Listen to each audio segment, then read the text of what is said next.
Bonjour à tous, j'espère que vous allez bien.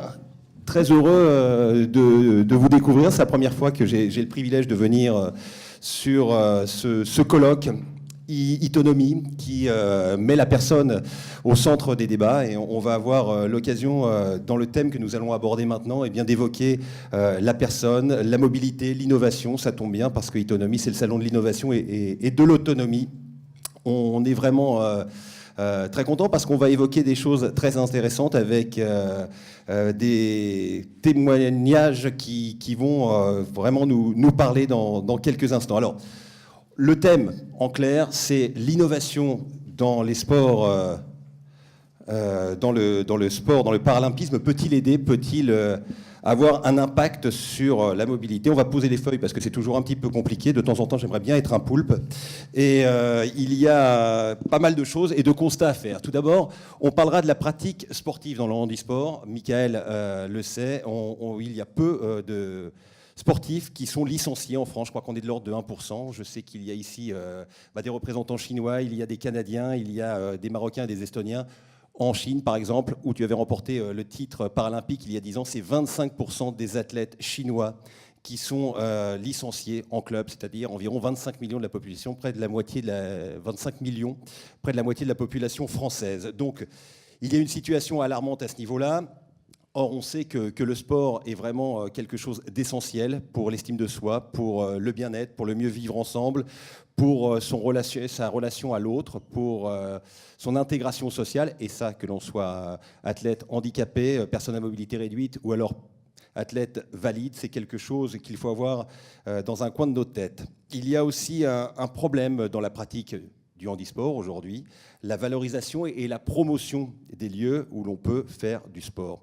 Où puis-je aller? Est-ce que toutes les piscines seront accessibles? Est-ce qu'il y aura, par exemple, des moyens pour me mettre dans l'eau? Est-ce que les maîtres nageurs seront adaptés pour m'aider et me suivre? C'est une question qu'on se pose. C'est une question qu'il faut se poser de plus en plus parce que beaucoup de personnes ne vont pas à la piscine quand elles sont à mobilité réduite parce qu'elles ne savent pas si elles peuvent être accueillies. Et certains n'osent pas non plus y aller. Et puis s'opposeront des problèmes, là on est sur les constats, des problèmes d'équipement technologique coûteux. C'est vrai qu'aujourd'hui il y a peu d'athlètes qui pratiquent certains sports dans le handi. Et donc le matériel coûte cher, un fauteuil, un vélo, ça pose problème. Il faut aussi avoir une aide pour être accompagné. C'est une notion là aussi qu'il faut garder dans un coin de notre tête. La pratique sportive handi est valide. Là aussi, ça fait partie de l'échange entre une population. Et ça peut aider aussi à mieux comprendre et à mieux appréhender les années qui arrivent. Comment faire en sorte que toutes les populations puissent se retrouver autour d'une pratique commune. Alors, bien évidemment, on va évoquer tous ces thèmes avec des problématiques, comment faciliter l'accès à tous les sportifs, comment vulgariser ou plutôt démocratiser la technologie et les aides techniques. Eh bien, ce sont ces thèmes-là que nous allons aborder maintenant avec nos intervenants. Nous aurons tout d'abord Catherine Ardana. C'est vrai que la parité n'est pas encore complètement représentée, mais on a le plaisir d'accueillir Catherine qui est ergothérapeute et qui travaille dans la maison départementale d'autonomie des Yvelines. Et donc, vous jouez à domicile, vous allez nous apporter votre point de vue parce que le sport, ce n'est pas que du sport, c'est aussi de l'activité physique qui est essentielle. Jean-Marc Mormec s'est excusé, il nous rejoindra peut-être tout à l'heure, délégué interministériel pour l'égalité des chances des Français d'outre-mer, occasionnellement 6 fois champion du monde professionnel de boxe. Nous avons Jordan Azouguen, cofondateur de la start-up. Tu veux faire un petit signe, Jordan, éventuellement, de la start-up Sommasport. Donc, l'idée, c'est de faciliter la pratique sportive pour tous. On aura l'occasion d'en parler un peu plus tard. Yvan Wanji, qui est là, équipe de France de Cécifoot et membre du comité paralympique pour les JO de 2024.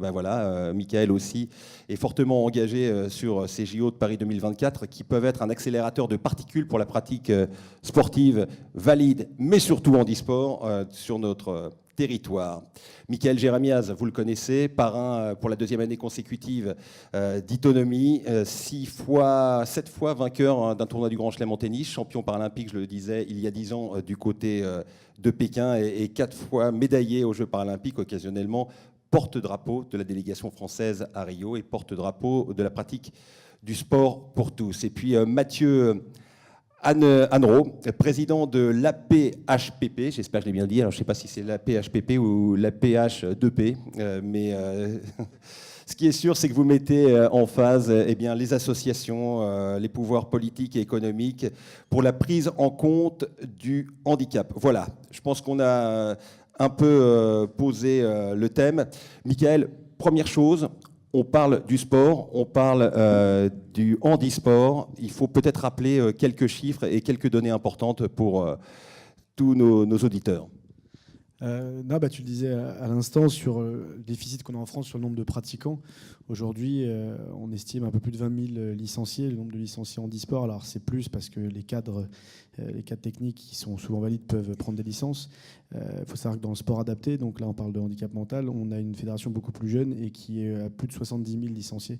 Donc effectivement, aujourd'hui, alors l'idée c'est pas de dénoncer que ça ou ça c'est bien fait ou pas, mais il y a un gros travail à faire. C'est un enjeu aussi important pour toutes les fédérations qui ont récupéré depuis 2 ans qui ont une délégation pour récupérer la partie handi de leur sport. Par exemple, le tennis, maintenant, ne dépend plus de la fédération handisport. Donc, c'est une responsabilité de ces fédérations qui, contrairement peut-être à la fédération handisport, n'auront pas l'excuse des moyens, puisque c'est une des fédérations les plus riches, pas de France, mais du monde. Et donc, ce ne sera qu'une question de volonté. Donc, oui, aujourd'hui, l'enjeu de la pratique sportive, au-delà des chiffres, c'est ce que tu disais, c'est un enjeu de création de lien social, c'est un enjeu de mixité sociale, c'est un enjeu de santé publique. Quand vous êtes une personne à mobilité réduite, vous avez des risques plus importants de maladies cardiovasculaires parce que vous êtes sédentaire, donc des risques d'obésité, en tout cas de surcharge pondérale plus importants. Et donc aujourd'hui, faire pratiquer du sport à des personnes handicapées et qui plus est à la population entière, c'est anticiper sur les conséquences futures pour notre société. On en parlera, j'imagine, sûrement tout à l'heure, mais c'est lance aussi le débat sur le désengagement de l'État par rapport au sport dans notre société. Mais voilà, bon, on reviendra après sur, j'imagine, tous ces sujets. Alors, il faut que je vous présente également 2 autres intervenants. Cédric Gosse, qui est à ma gauche, inspecteur d'académie et vice-président du triathlon. Là aussi, le triathlon qui est à la fois représenté aux Jeux Olympiques et aux Jeux Paralympiques. Sport porté au moins en natation et en vélo, ce qui est peut-être plus facile d'accès d'ailleurs pour les personnes à mobilité réduite. Et puis, j'ai oublié également Jean-Paul Carta, pardon, parce que voilà, j'ai arrivé juste, et vous aussi. Et donc, vous avez créé l'association des machines et des ailes. Du groupe Lexa. Vous étiez issu du monde de la métallurgie. Vous êtes ensuite allé travailler avec l'hôpital de Garches. Ça a été une passion. Et derrière, vous avez essayé de mettre de la technologie en place pour aider les personnes à mobilité réduite. On est en plein dans le thème. Michael, peut-être le micro pour Jean-Paul.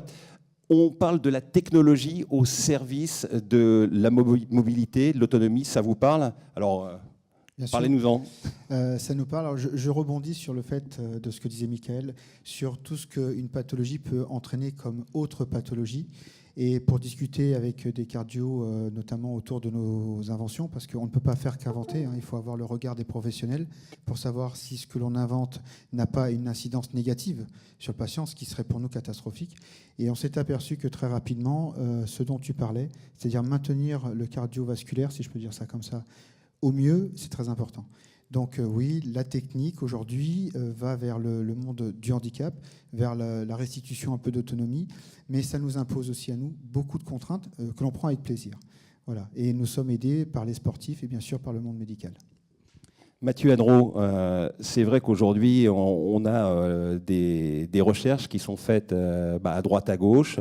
On se rend compte que des améliorations qui sont faites parfois dans le très haut niveau, dans la très haute technologie. Alors, on peut prendre l'exemple de la Formule 1. Le turbo, au départ, ça coûtait très très cher, et puis ça s'est démocratisé. Aujourd'hui, toutes les voitures ont quasiment un turbo.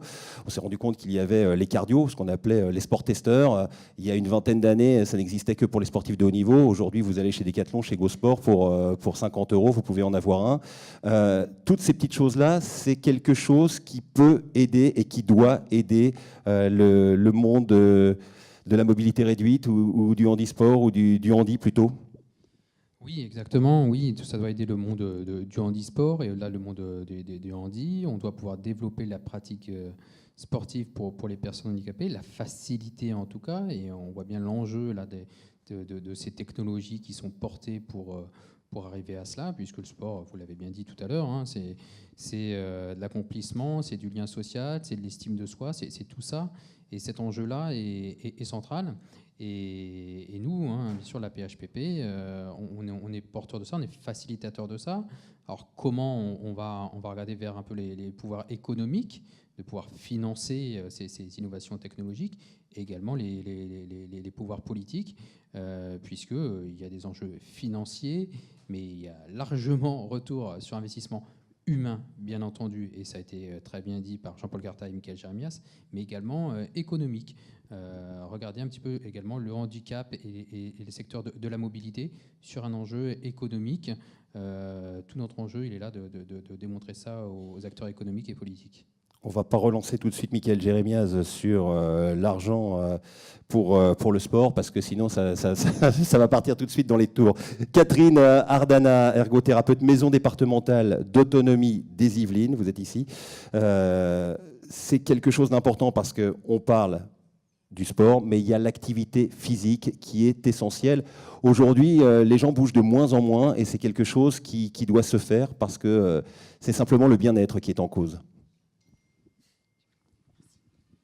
Oui, bonjour. Donc en fait, moi, quand je vois les personnes à leur domicile, c'est plutôt aussi le lien social qui manque pour les gens qui sont en situation de handicap à domicile, surtout pour les personnes qui ont des maladies évolutives pour qui il leur manque beaucoup d'énergie pour sortir de chez eux. Et j'ai peu de demandes en fait, en réalité, d'activités sportives, mais c'est surtout dans ces rencontres de personnes en situation de handicap évolutif où il y aurait besoin d'une activité et d'un bienfait psychologique, et où il est très difficile après de trouver, je trouve, des informations qui soient compatibles avec leur état de santé, avec leurs envies, et avec la proximité des lieux accessibles pour pouvoir mettre en place quelque chose et le temps que ça demande, parce que nous, en maison départementale d'autonomie, on a très peu de temps de suivi. Et du coup, les gens, ils sont assez livrés à eux-mêmes pour mettre en place tout ça. Ils ont des grosses difficultés. Quentin Lafargue, vous êtes sportif de haut niveau, médaillé mondial en cyclisme, alors pas très loin d'ici, hein, vous êtes à Saint-Quentin en Yvelines. Vous participez en valide, vous rencontrez régulièrement des athlètes handisport. On va avoir l'occasion d'en parler aussi. On voulait parler d'échanges entre athlètes valides et handisport. Alors on sait qu'il y a des réunions de temps en temps. Il y a certains sports qui le font. Et il se trouve qu'en cyclisme, eh bien, il existe aux Jeux paralympiques une épreuve en tandem. Vous pensez que quelque part, c'est quelque chose vers lequel il faut absolument tendre aujourd'hui pour pouvoir favoriser la pratique handisport et le sport pour tous? J'imagine que ça peut avoir un bienfait certain pour la pratique handisport en cyclisme sur piste.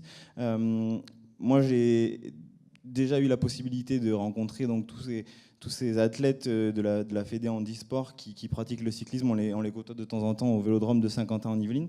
Et c'est vrai qu'en tandem, c'est peut-être la façon d'accéder au cyclisme sur piste la plus facile, étant donné qu'il y a un pilote qui est valide, qui fait découvrir du coup des sensations et un mode de fonctionnement et un sport peut-être inaccessible à certaines personnes en situation de handicap. Donc oui, forcément, c'est facilité. En France, après, c'est quelque chose qui, à mon sens, n'est pas beaucoup organisé, à la différence de, par exemple, en Angleterre, où on va trouver des athlètes paralympiques dans la même situation que les athlètes olympiques. Et dans le même site d'entraînement, surtout. Exactement, qui côtoient, du coup, qui sont dans un fonctionnement identique à celui des athlètes professionnels olympiques et qui peuvent, du coup, bénéficier de toute une structure optimisée pour la performance et qui du coup, n'existe pas encore vraiment en France. Moi, je suis athlète français en fédération olympique et aujourd'hui, je ne m'entraîne pas au quotidien ou je ne côtoie pas au quotidien les athlètes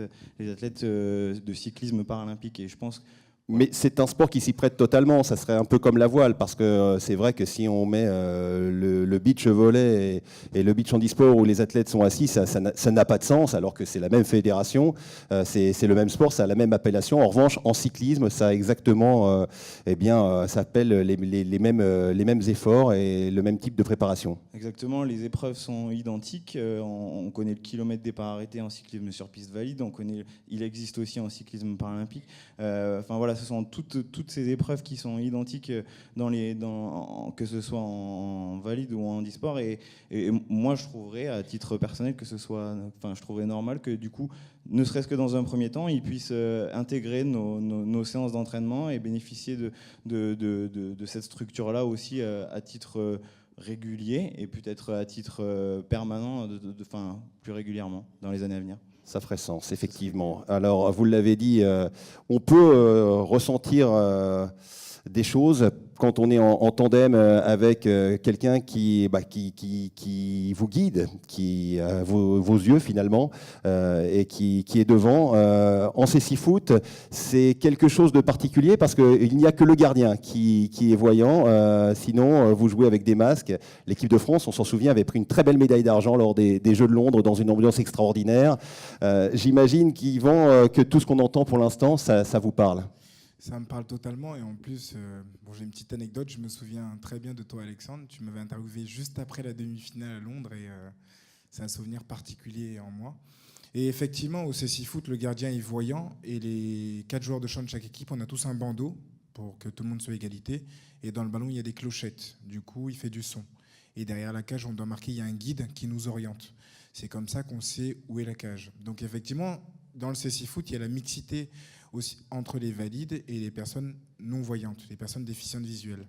Alors, on fait face à une difficulté, c'est que les instances exigent de la performance et des résultats au niveau du cécifoot et au niveau du handisport de manière globale, mais on n'est pas suffisamment accompagné. Je vois au niveau du cécifoot, on manque réellement de moyens humains, financiers, on manque de bénévoles. Malheureusement, le handisport vit de bénévoles, du bénévolat, et plus beaucoup de gens s'engagent.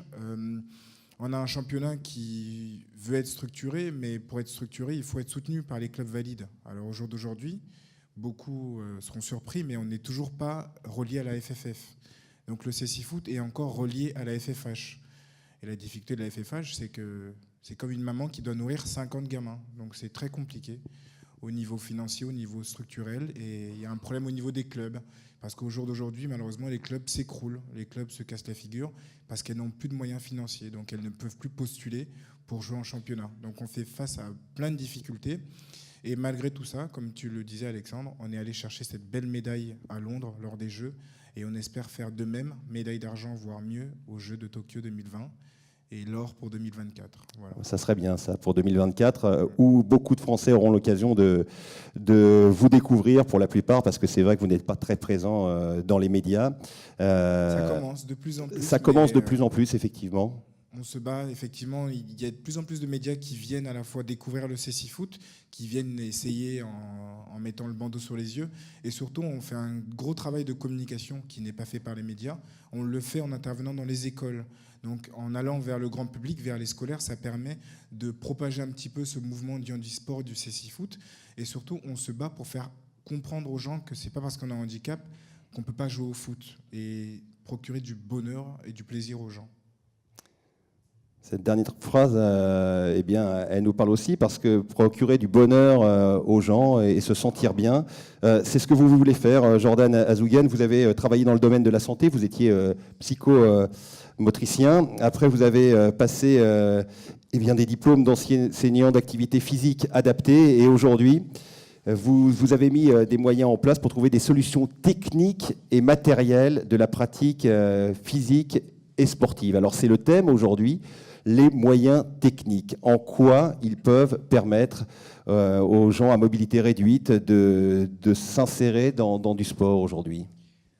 Alors déjà, vous avez mis en lumière la différence entre activité physique et sport. Je pense que si on veut essayer de favoriser l'accès pour tous à l'activité physique au sport, il faut passer par l'activité physique adaptée au préalable. Donc c'est pas tout le monde qui peut, on le sait, pour des raisons logistiques, pour des raisons différente peut accéder à une pratique handisport.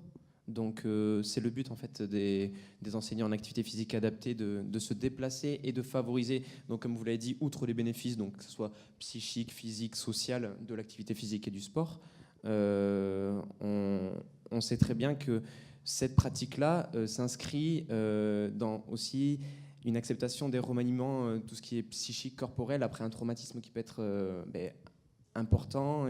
Et bon, voilà. Nous, on s'est mis le défi d'apporter les solutions techniques et matérielles, puisque il y a un de mes associés qui est ingénieur mécanique spécialisé en ergonomie, un autre qui est un diplôme en mécanique productique et qui est aussi enseignant à pas. Donc on a vraiment ce regard dans la globalité de la compréhension du handicap. Et concrètement, Jordan, ça se traduit comment ? Et ça se traduit par une situation lambda, une personne qui a des difficultés pour une pratique d'activité physique ou du sport. Je vais prendre par exemple le vélo assis. Voilà, on a une personne que j'avais en séance en APA qui est, suite à un AVC, hémiplégique spastique, donc une paralysie totale d'un côté du corps, avec des membres qui sont plutôt contractés. On est venu par conception et impression 3D, par des principes de mécano-soudure, lui apporter la solution à sa pratique. Par des moyens qui sont très simples. Ça peut être une poignée pour pouvoir se relever, se redescendre, se rasseoir, pardon. Ça peut être une pédale qui lui permet de maintenir son pied en fait, au niveau de la pédale et de maintenir son genou qui venait frotter en fait. Au niveau du pédalier. Enfin, c'est tout plein de petits procédés, mais qui permet à la personne lambda, parce qu'on sait très bien que le coût est important pour les pratiques handisport et pour le matériel. Pour le coup, ce n'est pas forcément très cher, c'est-à-dire que vous donnez de l'autonomie simplement en travaillant sur l'adaptabilité. Ouais, c'est vraiment la personnalisation dans ce cas de figure-là, oui. En fait, vraiment avec le regard de la compréhension du handicap, de l'activité physique qu'il faut faire, enfin qu'il faut pratiquer, et les besoins attendus. Et donc, bien entendu, les coûts avec l'impression 3D, maintenant on le sait, c'est réduit. On peut y accéder beaucoup plus facilement qu'il y a quelques années. Et donc, c'est des pièces qui sont même ajustables plus facilement par des dessins, des conceptions à ordinateur. On change une cote. Voilà. Donc, c'est répondre à une demande pour une personne qui serait chez elle et qui voudrait pratiquer en loisir, qui voudrait, pour le lien social, je ne sais pas, aller chercher son pain, pourquoi pas, ou on parlait d'insertion sociale, pourquoi pas aller encore plus loin, lui proposer un vélo qui lui permet d'aller à un emploi qui est à 2 km de chez elle. Ça, c'est le but aussi. Cédric Gosse, vous êtes inspecteur d'académie, donc vous aussi, vous êtes pour l'autonomie à plusieurs titres. L'autonomie déjà d'enfants, d'ados qui vont devenir des hommes et qui vont apprendre à vivre ensemble, parce que finalement c'est ça, c'est savoir s'épanouir et avoir les clés pour pouvoir s'épanouir avec les moyens que l'on possède. Aujourd'hui, on en parlait tout à l'heure, le constat c'est que l'activité physique, elle est décroissante, à commencer chez les jeunes. Quand on fait le test Cooper, on s'aperçoit que les jeunes sont moins résistants et qu'aujourd'hui, il faut faire du sport parce que c'est être en meilleure santé quand on aura 50, 60, 70 ans. Ça veut dire ne pas tomber malade, coûter moins cher aussi à la société et être mieux pour ses proches. Oui, toutes les enquêtes montrent qu'effectivement, la valeur physique de notre population et de notre jeune population et de nos élèves est en baisse. Ça, c'est un fait. À côté, on peut y rajouter que le développement du numérique, le fait que nos jeunes se concentrent sur leur téléphone les empêche de faire des activités physiques. Néanmoins, on ne pourra rien contre cette évolution. On ne pourra rien contre l'évolution du numérique. C'est-à-dire, c'est se battre contre un moulin à vent. À côté de ça, il y a de véritables enjeux sur comment est-ce qu'on donne, au travers de l'enseignement de l'éducation physique à l'école, qui, je rappelle, je le disais ce matin, est la seule discipline obligatoire de la maternelle à la terminale, celle que les élèves vont rencontrer tout le temps sur leur parcours scolaire. Comment est-ce qu'on fait en sorte de construire le plaisir de pratiquer, parce qu'avec le plaisir de pratiquer, il y a des impacts sur la santé. Comment est-ce qu'on fait aussi pour inclure les élèves qui présentent des situations de handicap, qui sont peut-être différents des autres. Et sur cette question, il nous reste encore beaucoup de chemin à parcourir, même si depuis 2005 avec l'engagement que le président Chirac a donné pour inclure les élèves en situation de handicap dans les écoles. On a de plus en plus d'élèves en situation de handicap dans les classes, mais pas encore beaucoup. La réalité, elle est encore un petit peu cachée. Et moi, je m'interroge toujours, j'ai l'occasion d'aller voir quand même beaucoup de séances d'éducation physique avec des enseignants. Je m'interroge toujours sur cet aspect de la pratique de l'éducation physique pour les personnes en situation de handicap, qui est une inclusion qui est toujours dans le même sens. C'est-à-dire, en fait, on va toujours adapter la pratique physique pour la personne atteinte du handicap. Mais on ne fait jamais l'inverse. C'est-à-dire, pourquoi est-ce qu'on ne proposerait pas, à la place du cycle de demi-fond en éducation physique, eh bien que ce cycle de demi-fond il soit fait pour tout le monde en fauteuil roulant? Parce que ça aussi, c'est une pratique innovante, à la limite. Ce n'est pas une pratique différente. Ça pourrait être une pratique innovante dans laquelle on met, un peu comme le CC-Foot, comme c'était dit, hein, c'est-à-dire on met tout le monde au même niveau, dans une pratique différente, mais qui a aussi, dans lequel on vit aussi les mêmes efforts. Donc il reste encore effectivement beaucoup à faire. Mathieu Annereau, qui est à votre gauche, j'imagine que, bah oui, fatalement, quand on se met dans la situation des gens autour de soi, on est dans l'empathie, on est dans la compréhension. Quand on connaît les gens, on essaye de s'adapter et de trouver des solutions, alors qui sont technologiques, qui sont novatrices. Ça serait la bonne idée déjà de faire découvrir le monde qui n'est pas forcément celui des valides. Oui, forcément, c'est une bonne idée, puisque de toute façon, ça enrichit bien sûr la société, ça permet de trouver de nouvelles, de se creuser un peu les ménages. On trouve toujours des solutions à des problèmes. Pour cela, il faut qu'on puisse être confronté, donc en termes d'inclusion, notamment dans le sport. Moi, ce qui m'intéresse et ce qui me frappe au vu des différents échanges, c'est que le sujet du sport, dans tout ça, il est central. Alors, bien sûr, c'est l'objet de cette conférence avec l'innovation, la technologie. On voit bien l'aspect sport, bien sûr, handicap. Ça a été dit, sport, éducation, sport, entreprise, handicap également. On peut souligner l'initiative de l'entreprise Talentéo également, avec le système Sport to Job, en fait, qui permet, par le lien du sport et du handicap, de rentrer dans les entreprises, en fait, de pouvoir faire embaucher des travailleurs en situation de handicap dans les entreprises. Donc, le sport pour le lien social, l'estime de soi, pour l'éducation également, l'enrichissement de nos enfants, et puis également pour l'emploi des travailleurs handicapés. C'est un enjeu central, et ça a été dit au début de cette conférence également, on a l'objectif Paris 2024.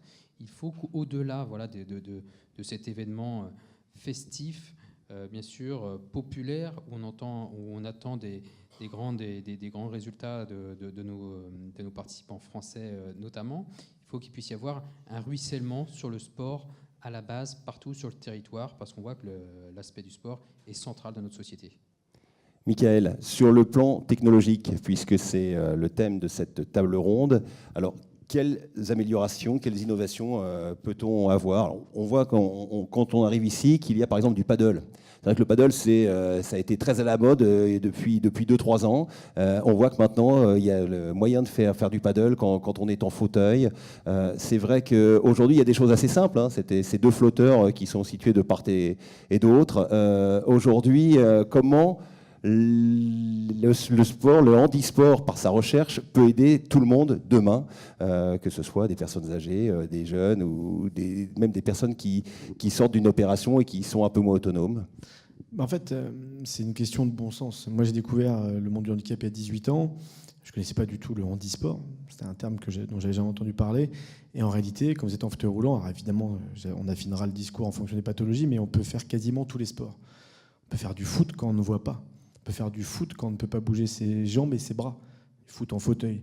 Il y a des compétitions. La société a décidé de s'organiser, de se structurer pour que des personnes handicapées puissent, dans le monde entier, alors c'est inégal évidemment d'un pays ou d'un continent à l'autre, mais puissent pratiquer finalement une grande diversité de sports. Donc c'est souvent du bon sens. C'est la personne qui, si tu prends l'exemple là alors je ne connais pas le nom du monsieur qu'on a croisé tout à l'heure sur le paddle, en soi, tu as une planche de paddle, tu as un fauteuil qui est fixé, tu as 2 flotteurs sur le côté, quoi.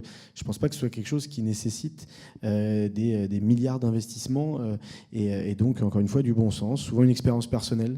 Voilà, quelqu'un qui se dit bah, tiens, moi je suis fan de paddle et un jour j'ai un client qui a peut-être pas pu en faire ou un de mes enfants. Donc ça vient souvent comme ça. Si on fait le lien avec le sport de haut niveau, c'est qu'on parle souvent là des prothèses qui coûtent de plus en plus cher, des fauteuils en carbone, toutes ces choses-là. C'est vrai, mais sauf que à force de travailler là-dessus, le fait que ça serve des sportifs de haut niveau et de très haut niveau, une fois que ces recherches ont été faites, l'enjeu, c'est qu'ils soient ensuite distribués pour le monde entier. Tu parlais des turbos, c'est valable dans l'innovation technologique, dans tous les secteurs d'activité. Et nous, on n'y fait pas exception. Le tennis en fauteuil, il y a 25 ans, il y a 30 ans, quand ça a commencé, les fauteuils ils faisaient 25 kilos. Donc aujourd'hui, on fait du tennis dans des fauteuils qui font à peu près 8 kilos. Mais donc aussi, les fauteuils qu'on appelait à l'époque les fauteuils sécu, qui faisaient 15-20 kg, qui évidemment ne vous permettent pas d'être autonome dans la cité, et aujourd'hui, le fait est que les fauteuils légers existent, et progressivement, ça rentre dans la vie plus ordinaire, dans le parcours plus ordinaire, des gens qui ne veulent pas être performants, mais qui veulent simplement être un petit peu plus indépendants, plus autonomes. Je veux juste rebondir rapidement sur ce que vous disiez tout à l'heure sur la pratique sportive, la seule discipline obligatoire et donc pratiquée du début jusqu'à la fin de la scolarité. Alors c'est vrai, pour les personnes, pour les étudiants, encore les écoliers valides, c'est pas complètement vrai, même s'il y a de très belles intentions, que la loi de 2005, l'engagement et la priorité du mandat de Jacques Chirac en 2005, François Hollande depuis, Emmanuel Macron depuis. La réalité, c'est que vous avez encore énormément, et quand généralement c'est des milliers d'enfants handicapés qui, n'ont pas accès à l'école, à l'enseignement, aux écoles de la République et à un enseignement ordinaire, en tout cas d'évoluer dans un milieu ordinaire, et qui plus est, qui sont encore, moi j'en entends tous les jours, à qui il y a des dispenses encore aujourd'hui, en 2018, des dispenses systématiques. Et on se fait toute une montagne. Et ce que vous disiez, l'exemple est juste, l'exemple du demi-fond, mais n'importe quel sport, c'est pas nous d'aller toujours essayer de pratiquer le sport des autres. On parle donc pas de former des futurs champions.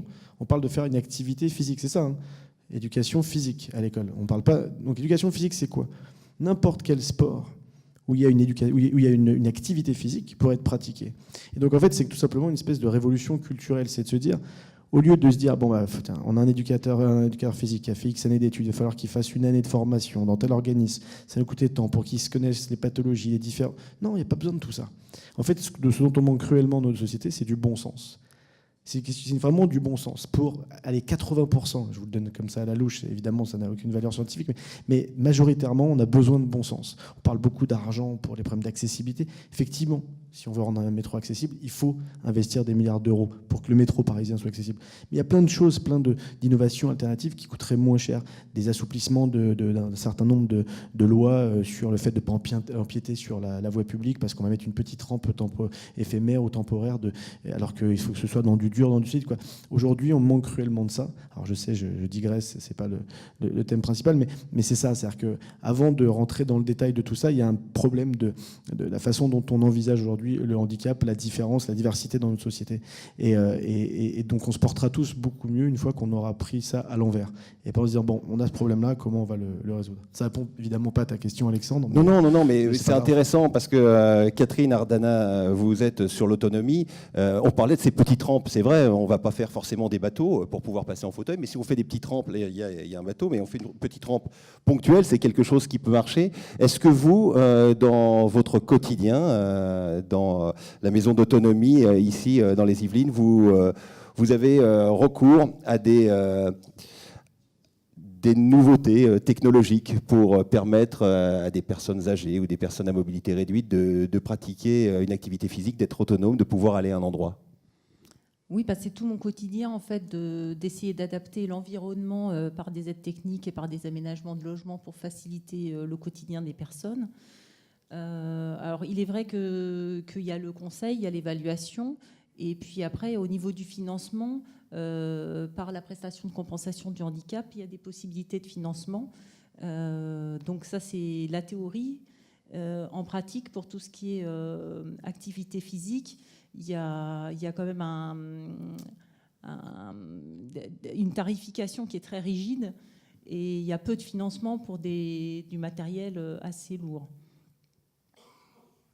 Mais sinon, c'est vrai, des petites adaptations de vélo, des choses comme ça, c'est quelque chose qui est pris en charge par la prestation de compensation du handicap. Jean-Paul Carta, vous êtes plutôt dans l'innovation lourde, j'allais dire, parce que c'est de la recherche. Quand vous partez sur une idée, comment ça vous vient? Vous partez sur une problématique, vous vous dites comment on peut régler cette problématique, On arrive à une solution et on se dit ensuite ça peut être adapté à tout le monde dans le monde des personnes handicapées, mais aussi peut-être pour les valides, pour les aider. Alors, il y a deux façons d'aborder le sujet. Il y a la façon lourde, c'est-à-dire on part du principe que la personne ne peut absolument pas bouger. Si on prend l'intégration d'une personne dans une piscine, par exemple, vous imaginez quelqu'un en fauteuil roulant arrivant sur le bord de la piscine, et là, tout de suite, c'est un portique, c'est un bras, c'est quelque chose qui influe sur la structure de la piscine et autres. Ou alors on le balance à l'eau et ça va plus vite. Bien. Il y a eu, justement, la piscine est un bon exemple parce que une aventure personnelle, ma femme ne savait pas nager, elle était aquaphobe. Elle décide d'apprendre à nager, et elle le fait, elle nous fait une surprise. Et quand on découvre ma femme dans la piscine en train de nager, bon, voilà, une dame est à côté, de forte corpulence, obèse, et elle me dit, votre femme a une chance, elle sait nager. Alors je lui explique, à l'époque j'étais moi-même très corpulent, qu'elle et moi, on flotte, c'est comme ça, la poussée d'Archimède, plus on est gros, plus on flotte, c'est comme ça. Et elle me dit, non, non, moi c'est un vrai handicap, monsieur, je ne pourrai jamais nager. Bien, je me suis mis au fond de la piscine, et puis je vais essayer d'imaginer comment une personne qui se dit handicapée peut retrouver les plaisirs du bassin. Quand vous irez dehors, à l'entrée, vous verrez le chamallow, c'est un petit dispositif aquatique rose, vous l'avez peut-être déjà vu déployer, il s'appelle le Modulo Slider. Sur la gauche en arrivant. Exactement. Eh bien, le Modulo Slider, aujourd'hui, permet d'accueillir une personne handicapée, tétra, para, aveugle, vous et moi, quelqu'un qui, momentanément dans sa vie, peut avoir une jambe cassée, ne pouvant plus faire de sport. Eh bien, je suis parti du fait que la personne est déjà dans l'eau, d'accord, et on lui a proposé une salle de musculation flottante. Et nous avons une personne que beaucoup de gens ici connaissent un peu, c'est Édouard Brenne, qui est tétraplégique, qui est un ancien ambassadeur, et qui ne pouvait plus avoir accès aux hospitalisations de jour.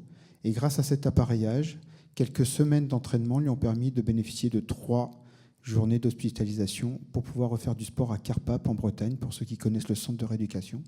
Donc voilà comment je partais de quelque chose de très lourd, je m'étais un peu trompé, tout existait déjà, je n'avais rien à réinventer. Je suis parti du fait que c'est dans l'eau que le problème se posait, c'était de la manière d'accueillir la personne et de lui offrir ce qu'elle ne pouvait pas faire, c'est-à-dire du sport. Voilà. Ouais, bravo pour cette initiative, mais c'est vrai que c'est du bon sens, c'est de la recherche, c'est de l'adaptabilité. C'est aussi quelque chose d'important, Michael. Il y a la création des bobs, qui sont ces fauteuils pour faire du ski. On voit maintenant dans les stations de ski des moniteurs de ski qui accompagnent des personnes handicapées pour leur faire ressentir le sport. Ça pourrait être ton cas aussi, Yvan, par exemple, d'aller faire du ski. Alors, toi, tu fais du sport de haut niveau, tu as été médaillé paralympique, mais c'est vrai que pour l'estime de soi, pouvoir ressentir des phénomènes de vitesse, de saut, de neige, d'inclinaison, par exemple sur le ski ou alors en tandem en vélo, c'est quelque chose d'essentiel aussi pour certaines personnes handicapées qui découvrent de nouvelles sensations. Tout à fait. Effectivement, j'ai fait un séjour au ski avec mes coéquipiers, avec du coup les encadrants, les gardiens, guides qui nous ont orientés, épaulés. Effectivement, rien que pour l'estime de soi, le fait de pouvoir faire du sport, le fait de pouvoir bouger, ça permet un épanouissement. Et c'est vrai qu'on manque de beaucoup d'outils au niveau d'adaptation. Et comme le disait Mickaël précédemment, c'est beaucoup plus du bon sens. Je vois au niveau du CSI Foot, nos gardiens, nos guides, ils sont pas diplômés. Par contre, dans leur famille, ils ont peut-être quelqu'un qui est atteint de handicap. Du coup, ces personnes-là seront plus sensibles. Et effectivement, rien que pour l'estime de soi, le fait de bouger, de courir, de sauter. Enfin, juste pour vous expliquer, j'étais voyant. J'ai perdu la vue à l'âge de 10 ans et je connaissais pas du tout le milieu du handicap, le monde du sport pour les personnes en situation de handicap. J'ai découvert vraiment le handicap et la pratique du handisport quand j'étais dans une école spécialisée. Et effectivement, le fait de pouvoir rebouger, recourir, j'ai même trouvé très ludique le fait de pouvoir jouer sans ses yeux, en écoutant, donc de manière autre. Et effectivement, j'ai retrouvé du plaisir, la forme, la pêche, la joie de vivre. Et c'est hyper important de faire du sport, c'est vrai. Quentin, quand on est cycliste de haut niveau en pleine possession de ses moyens, on a envie d'aller le plus vite possible, de battre ses records. Ça passe aussi par une technologie qui est très importante chez vous, qui est très importante en ski, notamment parce qu'il y a du matériel, ce sont des petites Formule 1, on travaille. Il y a eu le système Collinelli, on se souvient, ces vélos au début des années 90 qui étaient un peu penchés, les guidons triathlètes. Tous ces phénomènes-là également, ce sont des choses qui servent de passerelle et qui peuvent aider aussi des athlètes handisport à avoir une position. On se rend compte que parfois, la solution elle était toute simple, il suffisait d'être un peu plus penché, un peu plus aérodynamique pour être bien et pour gagner le centième qui va vous faire gagner le titre olympique ou le titre mondial chez les valides. C'est un peu pareil chez le handisport et en plus ça peut permettre à des gens qui n'ont pas une gestuelle ou une capacité physique comme d'autres de pratiquer. Ouais. C'est un micro qui n'aime pas les cyclistes. Ok, ça marche, pardon. Non, vous parliez tout à l'heure de Formule 1. Le cyclisme sur piste aujourd'hui, c'est un petit peu la Formule 1 du cycle. Et beaucoup de matériaux, beaucoup de vélos, beaucoup d'adaptations sont développés en cyclisme sur piste, justement pour adapter la pratique à des personnes à mobilité réduite ou même non-voyants. Moi, je vais parler peut-être plus facilement du tandem. Et j'imagine que découvrir le cyclisme sur piste à travers cette discipline peut apporter beaucoup de sensations, beaucoup de plaisir, des choses qui sont peut-être... déjà, le cyclisme en général, le cyclisme sur piste en tant que valide apporte beaucoup de sensations. Alors j'imagine que pouvoir découvrir ça en tant que non-voyant sur un tandem, par exemple, peut être une expérience assez extraordinaire. Et pouvoir... partager cette expérience avec des sportifs valides au quotidien serait quelque chose d'intéressant. Ouais, non, juste pour finir sur ce qu'il disait, effectivement, ça permet aussi à la fois d'être épanoui, de prendre du plaisir, et ça permet de créer du lien social, et un peu de gommer les différences. Effectivement, quand on est sur un tandem avec le voyant à côté qui nous oriente, qui nous épaule, ça crée du lien, c'est du partage, ça crée de la solidarité, de l'entraide. Et effectivement, le sport permet ça, cette solidarité-là. Et c'est une force supplémentaire, je pense qu'on a quand on a un handicap, de pouvoir écouter l'autre. Catherine, vous vouliez réagir? Non, Michael? Ouais. Vas-y, Catherine. Non. Non, ce que disait Yvan, c'est... En fait, la réalité, c'est que tout ça, ça existe depuis finalement pas mal de temps. C'est-à-dire que l'innovation technologique au service des personnes handicapées pour pratiquer du sport, notamment, ça existe. Cette mixité, elle existe. Le problème qu'on a dans notre société, c'est qu'en fait, ça ne se sait pas. Il y a un problème de communication, il y a un problème aussi il y a un problème de représentation. Aujourd'hui, du ski en fauteuil, ça fait un paquet d'années qu'on en fait. Alors effectivement, aujourd'hui, on est sur des fauteuils de ski, sur des matériaux extrêmement développés, on est sur des suspensions hydrauliques ou des trucs qui nous permettent de skier. Les initiations en fauteuil, ça fait en revanche pas des années que ça existe, ça fait 2 décennies qu'on commence à voir ça dans certaines stations. Ouais, mais en même temps, c'est récent quand même. En même temps, il y a 70 ans, quand tu étais paraplégique, tu avais une espérance de vie de quelques jours, quelques semaines. Tu mourrais des conséquences de ta pathologie. Donc il faut aussi le voir ça sur l'échelle, sur une échelle plus globale. Le paralympisme, le début, c'est après la Seconde Guerre mondiale. 48. Voilà. Ça part de là, mais à cette époque-là, les patients, on servait du sport comme un outil qui permettait de vivre un peu plus longtemps et dans de meilleures conditions. Mais aujourd'hui, je pense que ce médecin dont j'ai oublié le nom à Stockmanville en 1948, en tout cas sa fille qui est encore vivante. Voilà, je savais qu'à ça, Alexandre sait tout, surtout, je vous le dis.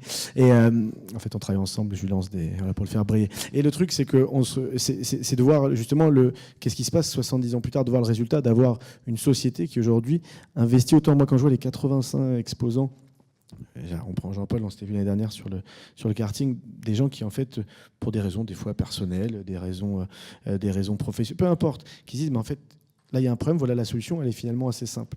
Tout à l'heure, on parlait du fauteuil, du coussin anti-escar connecté. En soi, c'est un truc tout con qui d'ailleurs peut être développé autrement sur, par exemple, de l'arbitrage pour vérifier que la personne ne se lève pas en escrime ou dans d'autres sports. En fait, le souci qu'on a aujourd'hui, c'est qu'on a un vrai déficit profond de communication. On ne sait pas où sont les structures, on ne sait pas qui les finance, on ne sait pas comment y accéder. Est-ce qu'on a le droit d'y aller parce qu'il y a un problème global de non-accessibilité à la cité. Et ça, c'est un problème physique quand on est personne malvoyante. Et je ne suis pas malvoyant, mais j'imagine que c'est le parcours du combattant quand vous êtes dans un environnement qui est le vôtre chez vous. Et à la seconde où vous sortez de votre porte et que vous allez devoir affronter l'hostilité de la société, je pense que c'est très compliqué. Et quand vous êtes à mobilité réduite, donc en fauteuil roulant, entre autres, c'est ce problème-là. Mais si vous voulez faire du ski, de la plongée sous glace, du saut en parachute, du wakeboard... Mais c'est vrai que bouger, tiens, Yvan, une anecdote, hier je sors de France Télévisions, il y a le PC, c'est le terminus. Et là je vois un monsieur avec son chien, avec des lunettes noires, donc déficient visuel, aveugle, qui essaie de rentrer. Et je lui dis, monsieur, vous cherchez quelque chose? Il me dit, je cherche le bus. Cohu, il était 8h du soir. Et je me suis dit... ce matin, je me suis dit, je voyais les voitures et j'entendais des publicités, vous savez, sur les voitures qui sont aidées maintenant, les voitures intelligentes qui s'arrêtent. Mais je me dis, mais pourquoi on le fait pour des voitures et on ne le fait pas pour des piétons ? Finalement, dans la mesure où on n'a pas les bip bip bip ici en France qui sont installés systématiquement sur les feux rouges pour indiquer quand le feu est vert pour qu'on puisse traverser ou non, ce qui arrive dans les pays nordiques ou dans les pays anglo-saxons, parce qu'on a un peu de retard quand même là-dessus sans se faire de l'autocritique et du French bashing, pourquoi on ne trouve pas des moyens ? Alors je crois maintenant, Yvan, qu'il existe des cannes connectées qui vous indiquent, mais il y a encore des petites choses, il y a du retard. Pourquoi ? Parce qu'on ne peut pas se faire de l'argent, derrière ça coûte trop cher, la demande n'est pas assez forte. Alors, effectivement, à la fois la demande n'est pas assez forte, à la fois il y a un manque d'informations. Par exemple, au niveau de la canne connectée, je vois au niveau de mon club, il y en a plein qui n'étaient pas au courant que ça existait ou que c'était en plein développement.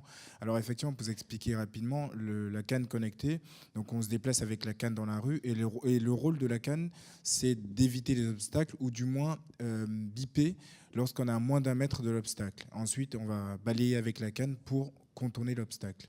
Donc effectivement, il y a un manque d'informations à ce niveau-là, même rien qu'auprès des personnes en situation de handicap. Je vois aussi, il y a plein de non-voyants qui souhaiteraient jouer au foot, mais qui ne savent même pas que le cécifoot existe. Ou plein de personnes en situation de handicap qui aimeraient faire du sport, mais qui ne savent pas que la discipline qu'elles souhaitent pratiquer existe. Et aussi, effectivement, comme disait Mickaël, il y a un problème au niveau géographique. Il y a très peu de clubs et pour accéder à ces clubs-là, il faut être autonome. Alors malheureusement, il y a plein de non-voyants qui sont autonomes, mais il y en a qui ne le sont pas également. Ensuite, effectivement, il y a une question de coût. Je vois un ballon de cécifoot, c'est 50 €. C'est très cher. Une canne blanche, c'est 60 €. Donc comment se déplacer, comment être autonome, comment faire du sport lorsque l'outil qui semble basique, primaire, est très coûteux. Mathieu Annereau, vous vouliez réagir ? Oui, tout à fait. Ouais, je souhaitais réagir à cet enjeu de financement de ces innovations technologiques, puisqu'il est central. Et en rebondissant en même temps, du coup, sur ce que disait tout à l'heure Mickaël Jérémias, en fait, on a besoin d'un changement culturel aujourd'hui en France, et donc de décloisonner le handicap.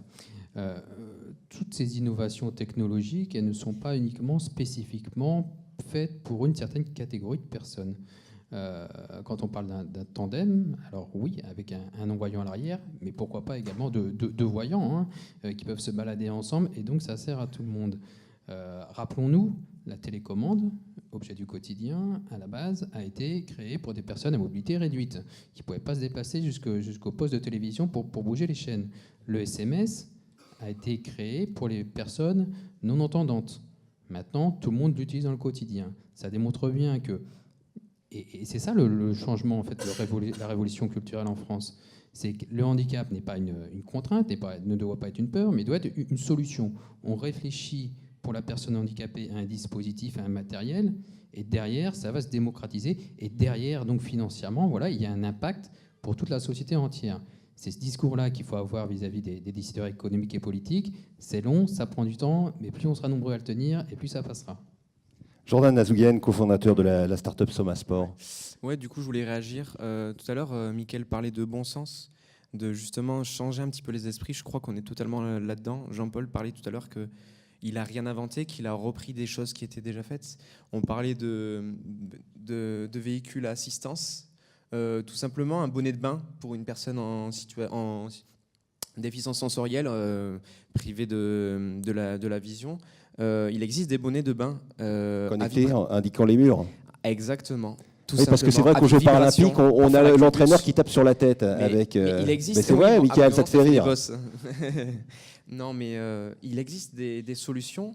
Après, c'est à nous de changer notre regard et Mais c'est un système qui pourrait être assez simple finalement, parce que quand vous êtes dans une ligne d'eau qui doit faire 2,50 m de large sur 25 mètres de long, aujourd'hui vous avez des tondeuses que vous mettez, vous avez mis un fil et dès que ça arrive à 50 cm, ça fait bip bip bip, donc la tondeuse ne part pas de l'autre côté, elle revient, donc elle reste toujours dans son champ délimité. On pourrait imaginer des bonnets connectés qui resteraient là qu'on se passerait entre nageurs, avec dans la ligne d'eau un petit bip bip qui détermine la distance pour éviter de se cogner. Ça existe au niveau des montres. Notamment en Méditerranée, par exemple, la Corse, 12 plages équipées pour les aveugles. 12 des bornes avec les montres. Et plus le bip est fort, et plus on se rapproche d'une borne, et moins il est fort, et plus on s'en éloigne. Et on peut tourner comme ça, en nageant tout seul. Voilà. Donc voilà, tout simplement, il existe les solutions, c'est juste notre regard, c'est juste notre bon sens et notre manière d'appréhender et de voir les solutions. Je pense qu'on a vraiment tous les... On parle de technologie, bon, certes, il y a des choses de plus en plus innovantes, on parlait tout à l'heure de fauteuils en carbone, des choses très coûteuses, mais il existe des solutions simples. Après, c'est à nous de faire preuve de bon sens et de l'allier, en fait, à la pratique en fait, d'activité physique. Cédric Gosse, inspecteur d'académie, vous vouliez réagir aussi? Oui, moi j'avais deux réactions. La première sur ce que disait Mathieu, sur finalement la richesse qu'apporte dans la pratique et dans le questionnement à un moment lorsqu'on s'intéresse à la différenciation. Nous avons constaté que sur les pratiques enseignantes, à partir du moment où on commence à avoir des personnes différentes, des personnes atteintes du handicap, le curseur se déplace dans les pratiques enseignantes sur le quoi apprendre se transforme en le comment apprendre. Et ça devient une vraie richesse. C'est-à-dire on ne reste plus uniquement sur qu'est-ce que je vais faire avec mes élèves. Parce que finalement, on a des élèves qui apparaissent différents, qui ont des besoins différents, et on bascule sur la question du comment apprendre. Et finalement, cette question, elle profite au plus grand nombre. Voilà. Donc ça, c'était un premier témoignage. Et le deuxième témoignage, c'est...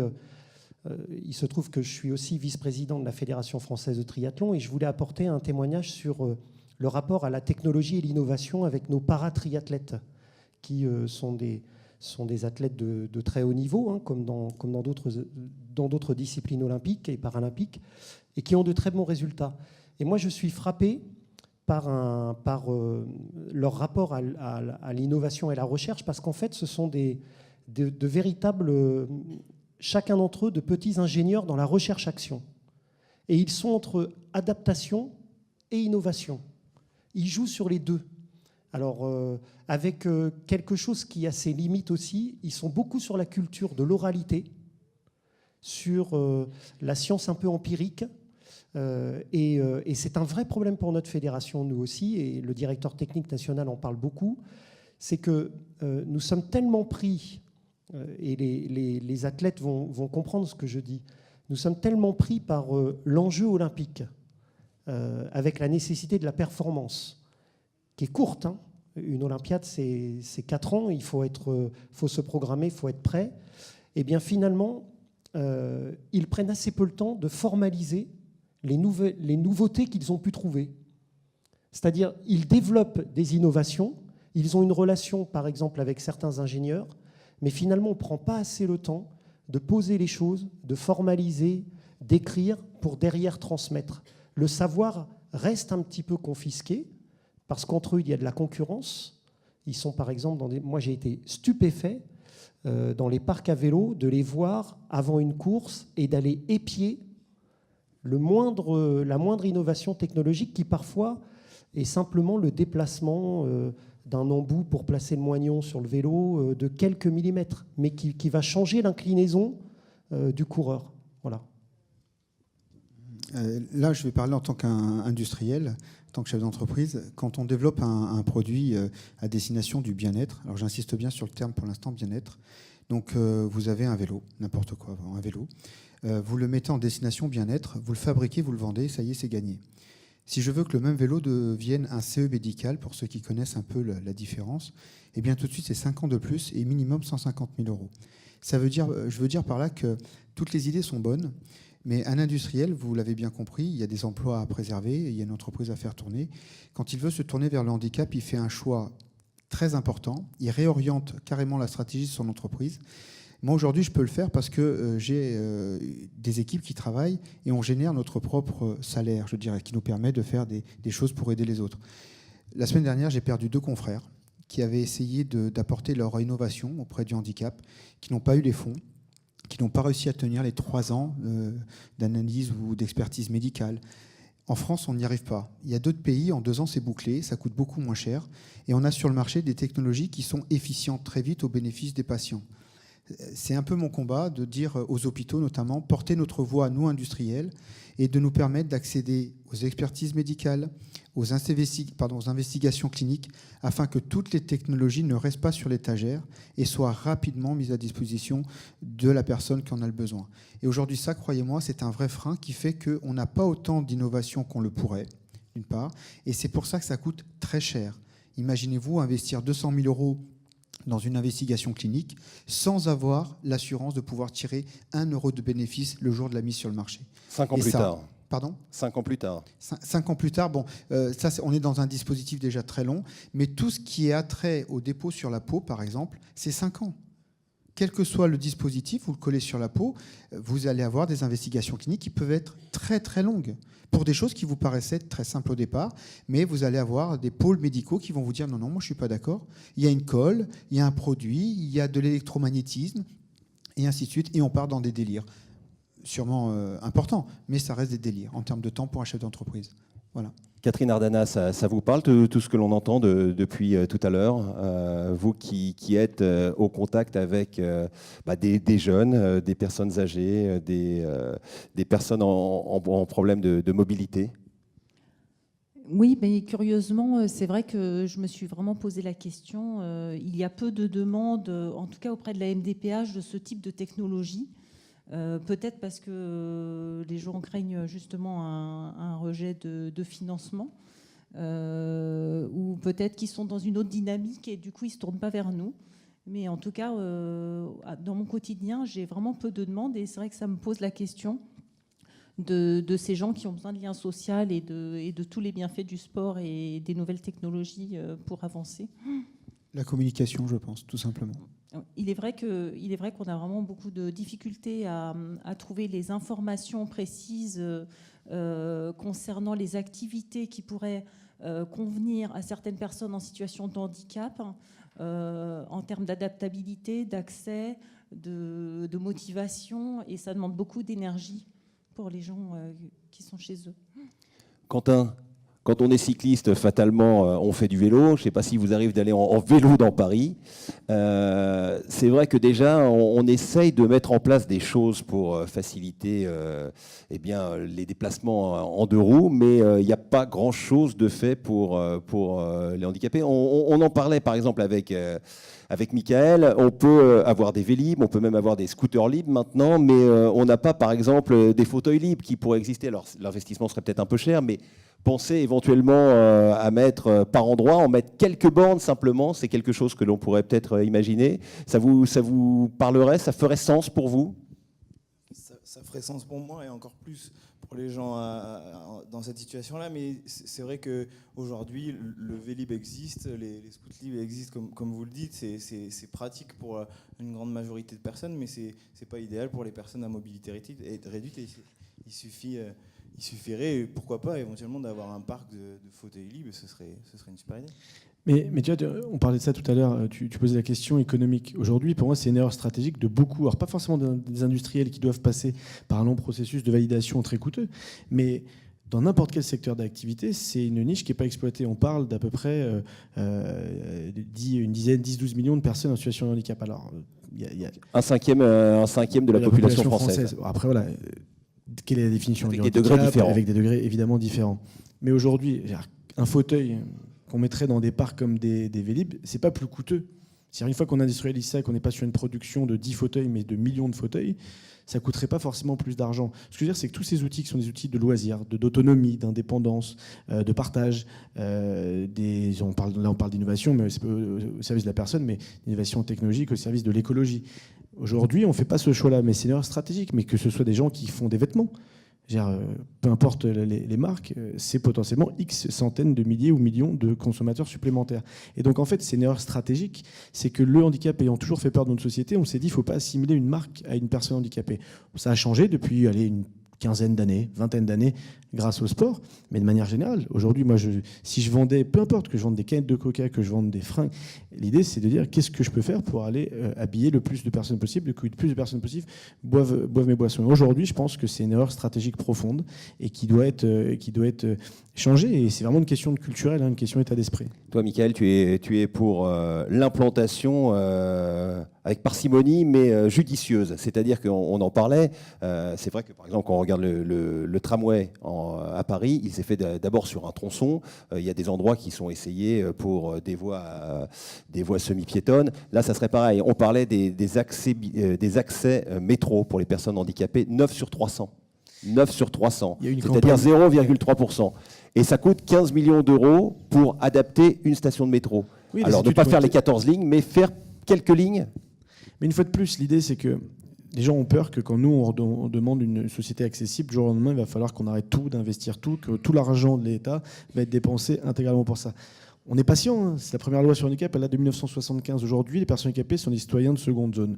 Donc on a les mêmes droits, les mêmes devoirs, mais pas les mêmes droits. Sur la question du métro parisien, on me dirait, il n'y a pas que Paris, mais on a eu les Jeux de Paris 2024, les Jeux Olympiques, et aussi, en ce qui me regarde, et surtout les Jeux Paralympiques. Et donc on se dit, ça coûte trop cher. Donc il y a des discussions avec la RATP, des discussions avec l'État, discussions avec la région, avec les mairies, avec la mairie. Bon, on repousse, mais non, mais ça coûte trop cher. Oui, de rendre accessible 300 stations de métro coûte trop cher, mais on ne demande pas ça. On se dit, tiens, on va accueillir le monde entier. On veut, pendant 6 ans, on a parlé beaucoup d'héritage, on veut expliquer au monde entier, et notamment à la société française, qu'aujourd'hui, nous, encore mieux que les Anglais, parce que c'est ce qu'on prétend être capable de faire. Et moi, j'y crois, hein, j'y travaille, entre autres, mais qu'on va être capable de faire encore mieux en termes d'inclusion, en termes d'audience, en termes d'accueil du monde entier. Non mais c'est un vrai challenge. Tu viens à Londres. C'est une vraie leçon parce que c'était des places à 5 livres et c'était une fête populaire et il y a quand même des records d'audience. Voilà. Et donc nous, c'est 12 ans plus tard, donc on a encore 6 ans, c'est possible.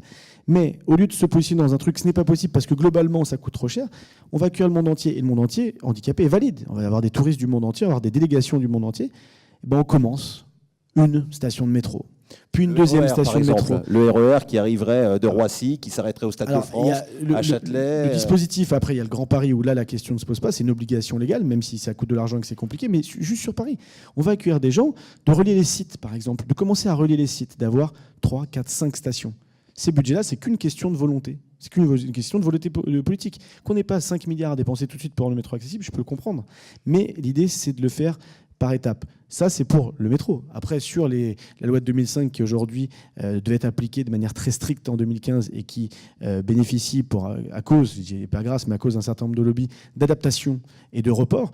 Voilà, moi, ça me paraît inacceptable, même s'il faut continuer à débattre et trouver des solutions. Mais pour ça, il n'y a rien. Il n'y a rien qui empêche de faire cette évolution progressive. On ne leur demande pas. Si dans 50 ans, ce n'est pas fait, on vous exécute. Je veux dire, on est dans une démocratie où on met des choses en place. Et là, je pense qu'ils font les choses à l'envers. Mathieu ? Oui, rebondir là-dessus. Il n'y a rien de pire que de ne pas avancer devant un obstacle. C'est exactement ce que pouvait dire Mickaël. Ce sujet sur le métro, on ne peut pas rendre tout accessible, donc on ne bouge pas. Sur la loi de 2005, ne pas pouvoir arriver aux objectifs de cette loi, donc on ne fait pas. Non, en effet, là-dessus, je le rejoins complètement. On doit pouvoir avancer et là-dessus, le bras politique doit faire preuve de pédagogie et les personnes handicapées, les associations sont tout à fait aptes à comprendre. Hein, elles le comprennent, on discute avec elles régulièrement, comprendre que tout n'est pas possible. Il suffit de l'expliquer, mais tout en avançant. Il n'y a rien de pire que de se bloquer et c'est ce qui se fait depuis un petit moment en France.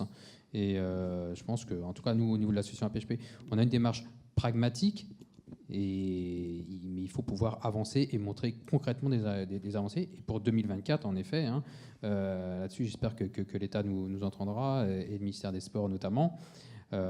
Une partie du métro doit être rendue accessible. On a bien compris que tout ne sera pas possible, mais qu'une partie le soit, ça par contre, c'est prioritaire. Et il faut être assez intransigeant là-dessus, d'ailleurs. Merci. On va peut-être passer aux questions parce que ça passe très très vite. Alors on n'a pas tenu à 100% le thème de la table ronde qui concernait la technologie pure et dure, mais quand même on l'a bien un peu évoqué. S'il y a des questions dans le public, vous pouvez demander à Sophie en espérant que le micro fonctionne. Et en attendant... Pardon, je voulais juste terminer en disant que je pense que les Jeux de Paris 2024 vont... Je pense que ça va être un gros tremplin, ça doit être un tremplin très important, notamment pour le paralympisme. Je pense qu'il faut effectivement qu'on s'appuie là-dessus, tout en ne se cachant pas sur les investissements, sur ce qui sera faisable ou non, sur ce qu'on pourra adapter ou non, mais vraiment se servir de ces jeux-là, à la fois pour changer le regard, pour faire évoluer les mentalités, et effectivement, de surcroît, adapter un petit peu ce qui n'est pas encore fait. Je donne un exemple tout bête. Dans le métro, je prends les transports en commun tous les jours. Il y a encore plein de stations dans lesquelles ne sont pas annoncées au niveau sonore les stations. Enfin, oui, c'est vrai. C'est vrai qu'on a déjà accès au métro comparé à vous, c'est vrai. Mais quand même, on est encore Maintenant, il y a quand même des portes qui s'ouvrent, pas toujours, mais bon, les tourniquets, c'est plus problématique pour les fauteuils. Michael, on va voir peut-être pour les questions. Alors, Sophie, une question. Alors bonjour, je suis Alban Girem, responsable pédagogique de la formation des kinésithérapeutes sur les Mureaux.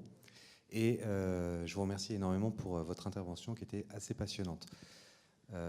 Juste un petit clin d'œil, vous avez dans la salle 26 futurs kinésithérapeutes qui sont là, passionnés par le sport et le handisport. Et bon, le cours était obligatoire, mais c'est pas grave.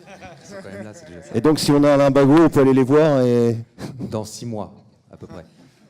Ce que je voulais vous demander, c'est il y a une ergothérapeute, il y a un psychomotricien qui s'est en plus spécialisé avec une double casquette APA. Et pour vous, sportifs, est-ce que vous avez rencontré dans votre cursus, peut-être au moment de votre handicap, ou je ne sais pas comment ça s'est déroulé pour vous, des kinésithérapeutes?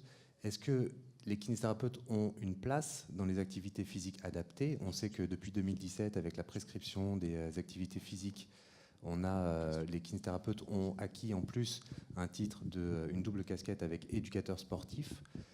C'est nouveau pour nous, c'est nouveau pour, je pense, la nation en général. Est-ce que vous avez rencontré des kinés? Est-ce que vous avez affaire à eux? Quelle vision vous avez d'eux? Vous pouvez être complètement ouvert. Je pense qu'on a aussi des choses à retravailler, nous, en tant que professionnels. Donc, est-ce que vous avez un peu un regard là-dessus? Je vais répondre le premier, mais comme il y a un aveugle en fauteuil roulant à ma gauche, je vais lui donner la priorité. Vas-y, mais après je vais répondre. Écoutez pas, il est un peu foufou à cette heure-ci. Non, mais j'ai une vraie anecdote, c'est que l'année dernière, après les championnats d'Europe à Berlin, de CSI Foot, je me suis fait les croisés. Du coup, j'étais en centre de rééducation à Saint-Maurice. Et j'ai fait la rencontre d'un gars extraordinaire, un kiné, avec qui on s'est super bien entendu. Il s'est bien occupé de moi. Et je lui ai dit, écoute Benjamin, tu as l'air passionné par le sport, tu n'es pas très foot, mais j'aimerais bien que tu viennes découvrir le CSI Foot. Évidemment, dans un coin de ma tête, je voulais le faire intégrer mon club. Et il ne connaissait pas du tout le CSI Foot. Il est venu, il a vécu une séance d'entraînement, il a adoré, il a dit, les gars, moi je suis prêt à être votre kiné, bénévole, je vous suis partout. Et ça fait 1 an qu'il est avec nous et il sera certainement notre kiné aussi en équipe de France. Donc tout ça pour dire qu'il n'y a pas besoin d'être forcément diplômé ou d'être curieux, ou vraiment beaucoup de bon sens. Et on a un kiné qui est performant, il vient tout le temps, il vient régulièrement et il ne demande pas 1 euro, mais il est très professionnel. Voilà. Donc si tous les kinés qui sont dans la salle veulent venir à un match de CSI Foot, il n'y a pas de souci. Vous avez compris, dans le handisport, vous avez vécu des aventures passionnantes, vous n'avez pas gagné 1 centime. Mais bon, il est très fort, il est très fort. Non, mais en fait, dans le parcours du patient, le kiné, il intervient dès quelques jours après l'accident de la vie. Moi, si je prends mon exemple personnel, j'ai eu un accident à l'âge de 18 ans, je suis venu paraplégique et au bout de quelques semaines, le temps d'être un peu stabilisé, le kiné rentre dans le processus de reconstruction, de réadaptation, de reconstruction. L'activité physique, on ne parle pas là de faire du sport à l'école, on ne parle pas d'être champion, on parle d'être capable, grâce à l'activité physique, d'être autonome. Mais pas l'autonomie, comme on parle depuis tout à l'heure, l'autonomie pour savoir aller aux toilettes tout seul, pour pouvoir s'habiller, pour pouvoir manger, pour pouvoir se transférer, c'est-à-dire sortir de son lit pour faire quelque chose d'autre qu'uniquement compter les carreaux qui sont au plafond de votre chambre. Donc la mission du kiné, elle est, en tout cas dans le parcours de soins du patient, elle est ultra importante. C'est une des plus importantes. C'est d'ailleurs moi ce que j'encourage à chaque fois les étudiants en kiné, avant de se diriger, parce que c'est peut-être une motivation, avant de se diriger peut-être en cabinet et d'aller aussi essayer de s'assurer qu'on va pouvoir en vivre et d'essayer de bien en vivre. Qu'est-ce qu'on veut faire comme pratique et quelle est la pratique pour moi la plus noble dans ce métier-là? C'est la pratique dans son éducation. Ce que vous allez apprendre et ce que vous allez pouvoir partager, en tout cas en termes de compétences et en termes d'utilité, on parle d'utilité sociale, c'est vraiment dans ces endroits-là. Je ne dis pas que c'est pas important de réparer une entorse de cheville ou un col de fémur ou ce genre de choses, mais ce que vous allez vivre avec des gens qui sont dans les moments les plus compliqués, les plus douloureux de leur existence, en plus de vos compétences techniques de thérapeute, ce que vous allez aussi apporter aux patients. On a tous eu des parcours particuliers. Moi, mon kiné, c'est une personne, je l'ai rencontré à 18 ans, et il fera partie de ma vie, toute mon existence. C'est un des acteurs les plus importants en tout cas dans mon parcours de reconstruction. Donc oui, vous êtes omniprésent dans le sport de niveau. Évidemment, on a tous des kinés qui nous suivent parce qu'on est des petites bêtes fragiles, mais en tout cas, depuis le début de ce processus-là, vous êtes présent. Et juste avant, peut-être une autre question. Une autre question, s'il vous plaît. Pour avoir, là-bas, Sophie, le temps d'y aller. Pour avoir eu le privilège d'être allé sur quelques Jeux Olympiques, valides et handisport, et Jeux Paralympiques, en revenant de Rio, le vol était très long. J'avais de la chance, j'avais une issue de secours, en écho, mais issue de secours. Et il y avait le médecin de l'équipe de France, que tu connais bien, qui était avec vous, qui, lui, était devant. Il était en business. Et je le vois, et je lui dis, c'est bien, avec les kinés, vous êtes en business. Je lui ai dit, super, vous avez profité. Il fait, bah ouais, ça s'est bien passé. Je lui ai dit, t'as dormi un peu? Il me fait, pas une minute. Je lui ai dit, mais pourquoi? Tu n'arrives pas à dormir en avion? Il fait, non. C'est-à-dire que, tu vois, là, avec toi, bah, y a ceux qui sont un peu handicapés, qui ont un bout de bras en moins, parce que ça parle comme ça, hein, qui ont un petit...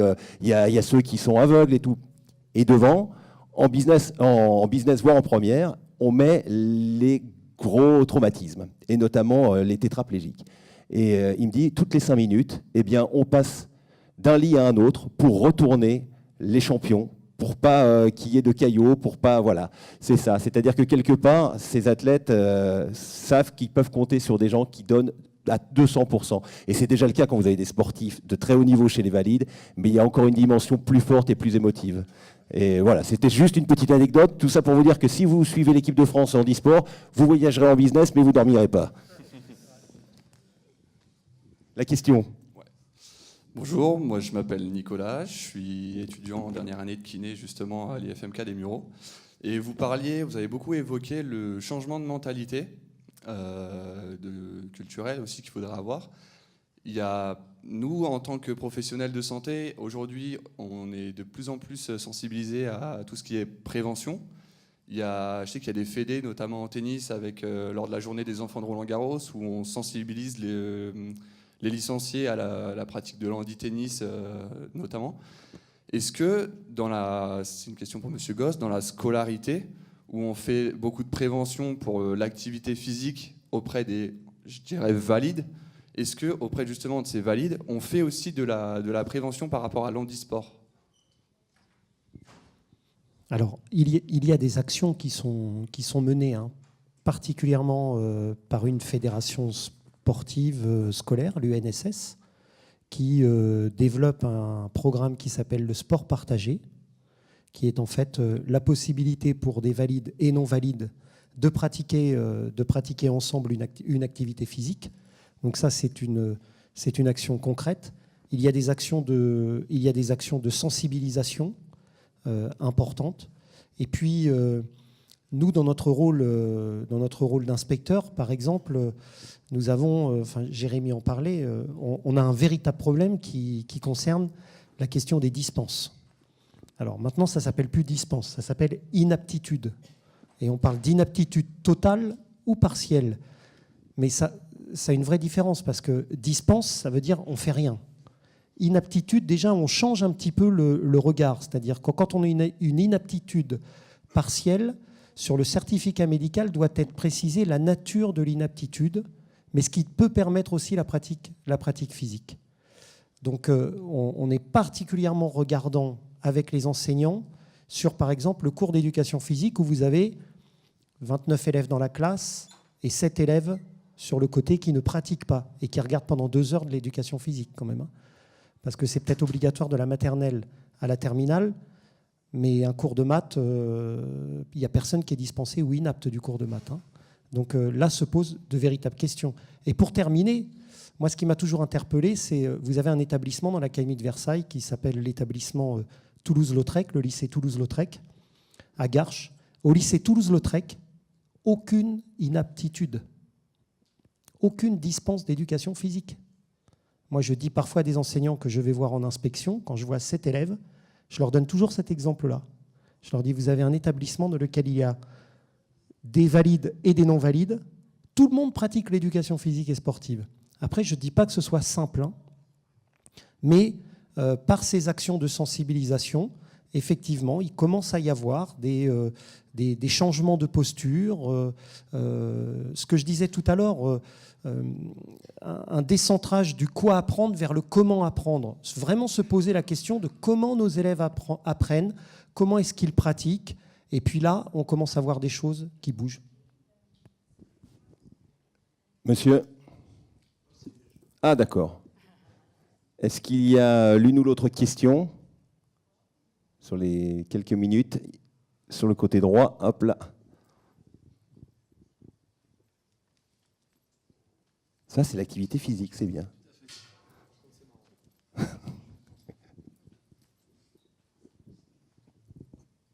Merci. Bonjour, je me présente rapidement, je m'appelle Jérémy, je suis un élève au lycée Notre-Dame de Verneuil. Et dans le cadre de notre TPE, on est venu voir ce salon. Et je voulais rebondir sur le fait que vous disiez que le sport n'est pas adapté au lycée. J'ai des amis à moi qui ont des dispenses toute l'année, simplement parce que c'est du demi-fond ou de la course de durée et qui ne peuvent pas tenir la distance en fait. Et qu'est-ce que vous proposeriez pour éviter ceci en fait ? Alors, moi, je proposerais, parce que ce n'est pas ma fonction, mais si je peux répondre là-dessus.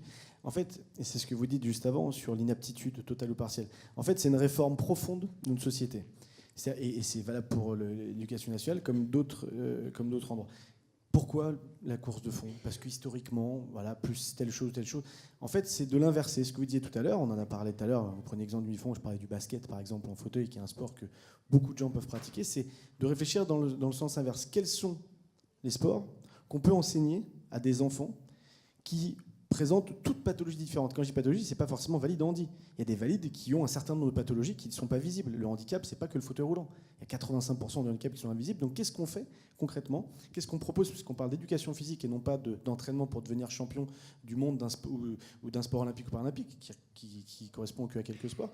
Qu'est-ce qu'on fait pour se dire, bah tiens, moi j'ai 30 élèves, j'en ai 30 de 10 à 12, 30 de 12 à 14, de 14 à 16. Qu'est-ce que je fais avec ces élèves pour trouver le sport qui permettent à tous de le pratiquer, pour pas qu'il n'y en ait pas 7, ni 6, ni 5, ni 0 qui soient sur la touche. J'ai une association, l'association comme les autres, là, qui est exposante juste en face. On fait faire du sport à des personnes, tu parlais de personnes tétraplégiques, des personnes qui ont une autonomie quasiment nulle à cause de leur pathologie, et pourtant qui peuvent descendre une piste noire, même si c'est en binôme. La pratique d'éducation physique et des sensations que ça procure, bien au-delà de tout ce qu'on a dit sur le lien social et tout. Et donc, c'est de le faire à l'envers, c'est d'avoir une réflexion de est-ce qu'on est prêt aujourd'hui dans notre société ? On parle beaucoup de société inclusive, c'est le mot vachement à la mode. Qu'est-ce qu'on est prêt à faire pour qu'en fait tout le monde ait sa place dans notre société et puisse jouir de la même manière de ce que la société a à nous offrir ? Et c'est pas après de se dire, ben là on a formé des enseignants, malheureusement le pauvre, il dit pour rien effectivement l'enseignant qui dit ouais mais j'ai quelqu'un qui est, je sais pas moi, qui est asthmatique. Il n'y a pas que des sports qui demandent. Non mais c'est reconnu comme un handicap, mais en l'occurrence, il n'y a pas que des sports qui demandent de monter en cardio à 180. Je veux dire, il y a plein de choses, plein de réflexions qui peuvent être faites pour essayer, pour l'intérêt général, que tout le monde y trouve sa place. Et on fait, en France en tout cas, mais dans plein de pays, on voit le problème à l'envers. Je ne vous ai pas donné de solution, mais en même temps, c'est pas mon métier. Hein. Voilà. Non, mais Jérémy a parlé, Michael, pardon, a parlé comme un inspecteur. Très. Non, mais il parlait peut-être de Jérémy qui posait la question. Oui. Non, mais c'est un égo, toi, mais c'est incroyable. C'était une bonne illustration. Contrairement à ce qu'on pourrait penser, les programmes n'enferment pas les pratiques pédagogiques. Hein. Voilà, les nouveaux programmes, notamment en classe de collège, permettent d'utiliser n'importe quelle activité physique au service des objectifs poursuivis.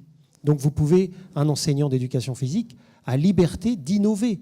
Et nous, on impulse cet aspect-là. Les nouveaux programmes qui vont arriver en lycée, notamment en éducation physique, mais dans d'autres disciplines, vont permettre justement cette innovation aussi. Voilà. Peut-être la dernière question. Oui, bonjour. Lucas, étudiant en kiné également.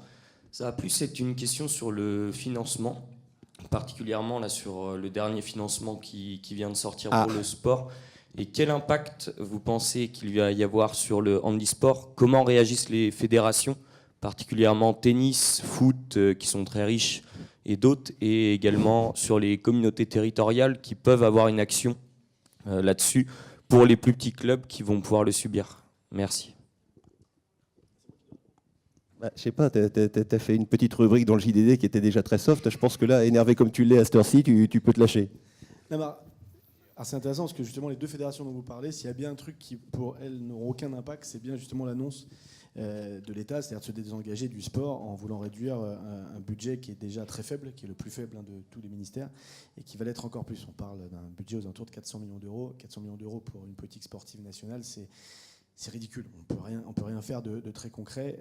On se plaint aujourd'hui qu'on vit dans une société, dans un pays qui n'est pas un pays sportif. Quand je dis sportif, encore une fois, sport amateur, pratique sportive. Je ne parle pas du sport de niveau, ça c'est encore autre chose.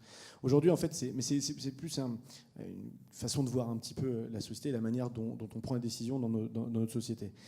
Aucun impact pour le sport de très haut niveau. Le sport de très haut niveau, encore une fois, jusqu'à présent, quand vous êtes sportif de niveau, ce n'est pas l'État qui vous finance. 40% des athlètes qui étaient des athlètes olympiques, pas paralympiques, 40% des athlètes olympiques qui étaient à Rio, à l'époque on ne parlait pas de réduction budgétaire du ministère des Sports, vivaient sous le seuil de pauvreté, donc gagnaient moins de 750 € par mois. 40% d'entre ceux que vous avez applaudis et qui ont ramené des médailles à la France.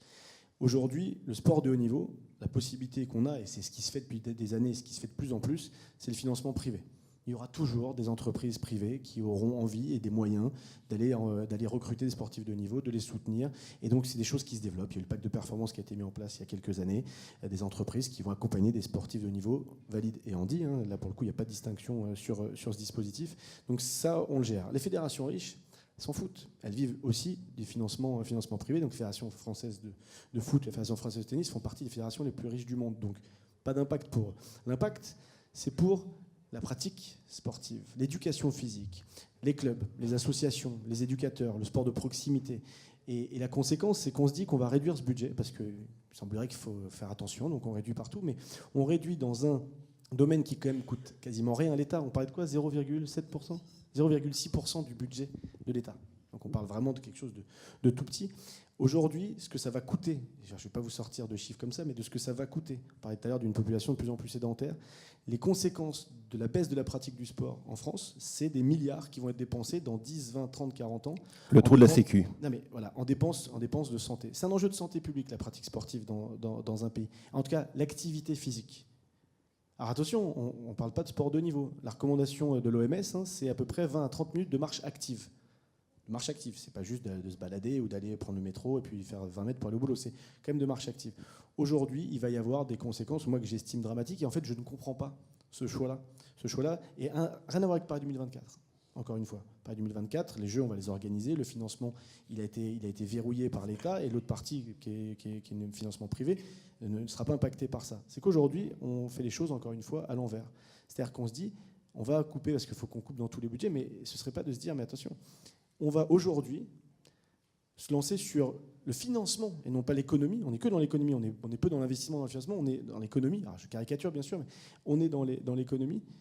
Mais à court terme, c'est une vision court-termiste. En fait, à long terme, ce qu'on est en train de faire comme économie dans certains domaines, et ce n'est pas propre qu'au sport, là on parle du sport, ça aura des conséquences économiques, selon moi, dramatiques. Sans parler de mixité sociale, on parlait d'enjeux de santé. Aujourd'hui, le sport, c'est tout ça. Les sports, on parle de l'école de la vie. Et encore une fois, oublions le sport de niveau, de ce qui se passe dans une cour de récréation avec des enfants qui jouent selon les mêmes règles, avec un enseignant qui leur dit exactement de la manière dont on doit faire. On joue avec les mêmes équipements. C'est ce qu'on vit aux Jeux Olympiques, aux Jeux Paralympiques. C'est un réducteur d'inégalité sociale de sport, en tout cas amateur. Et là, on va perdre tout ça. Michael, donc Cédric veut réagir. Donc c'est vrai qu'un enjeu financier qui risque de se coûter en millions, en milliards plus tard. Le sport, c'est encore le seul endroit, ou un des rares endroits où on peut se retrouver comme à l'école avec des gens d'origine, de religion, d'opinions complètement différents, qui se retrouvent sous le même maillot, qui partagent quelque chose, qui échangent et qui ont des centres d'intérêt communs. Il faut savoir qu'on parle du budget de l'État, il faut être tout à fait clair. Le budget, il devrait rester à peu près stable par rapport à l'an dernier, même s'il n'est pas très haut. Là où ça pose problème, ce sont les suppressions. Les 1600 cadres fédéraux qui risque d'être supprimé. L'autre problème, c'est le Fonds national du sport qui est diminué et la ponction qui est faite sur également les paris sportifs. Et j'en oublie encore un, les contrats aidés. Les contrats aidés. Parce que les contrats aidés, ça veut dire qu'aujourd'hui, là où vous aviez 2 cadres encadrant 2 personnes, par exemple Club d'aviron de Meulan-les-Mureaux, vous n'en aurez plus qu'une. Grosso modo, c'est comme ça que ça se passe. Donc vous allez moins accueillir les gens. Quand on sait qu'un bateau d'aviron, ça coûte 10, 12, 15 000 € pour un skiff, 80 000 € pour un 8, ça veut dire que le seul moyen d'augmenter tout cela, ça sera d'augmenter les cotisations. Augmenter les cotisations, ça va faire une sélection. Il y aura des sports de riches, ceux qui pourront pratiquer et ceux qui ne pourront pas pratiquer. Je suis désolé, je pense que c'était peut-être une parenthèse qui était importante. Oui, moi je voulais compléter comme vice-président d'une fédération olympique. Le premier financeur du sport, ce sont les collectivités territoriales. C'est-à-dire qu'avec un désengagement de l'État, c'est faire peser encore aux collectivités territoriales le coût du sport. Donc avec une charge qui est déjà très importante. Alors après, ça a été dit, actuellement le budget du sport, c'est 0,6% du budget de l'État.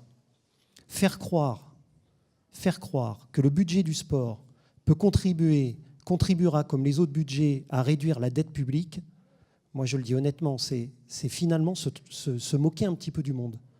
Je le dis peut-être un petit peu directement, mais je le pense très sincèrement. Pas à 0,6%. Ce sont même pas des économies de bout de chandelle. Par contre, on pourra envisager que le budget de la culture, c'est 1% du budget de l'État. Et si, par exemple, notre président prenait l'engagement que sur les 6 prochaines années, sur un plan pluriannuel de 5 ans, nous montions le budget de l'État au moment des Jeux Olympiques à 1% du budget de l'État pendant 5 ans, je veux dire que l'effort financier ramené au budget de l'État, qui est à plus de 430 milliards d'euros, ça ne représente rien. Ça ne représente rien. Voilà, ça ne représente rien et en même temps, ça représenterait beaucoup. Merci d'avoir été présent aujourd'hui. On va remercier Mickaël, le parrain, Yvan qui est présent, Mathieu, Jordan qui est là, Quentin qui nous a rejoint, qui va s'entraîner, puis on espère que ça va continuer jusqu'en 2024. C'est peut-être un peu loin, mais bon, on va croiser les doigts, mais oui, bien sûr. Jean-Paul, Catherine, merci beaucoup. Cédric qui était là, j'espère n'avoir oublié personne. Merci à nos traductrices, parce que depuis tout à l'heure, elles sont en train de travailler pour les invités. Merci à vous, et puis merci surtout à Itonomi, qui est vraiment une magnifique association, un magnifique colloque pendant 2 jours, et puis vous pouvez faire le tour des 80 stands qui sont présents. Merci à vous d'être venus, et on espère que vous avez pris autant de plaisir que nous à être là aujourd'hui. Au revoir.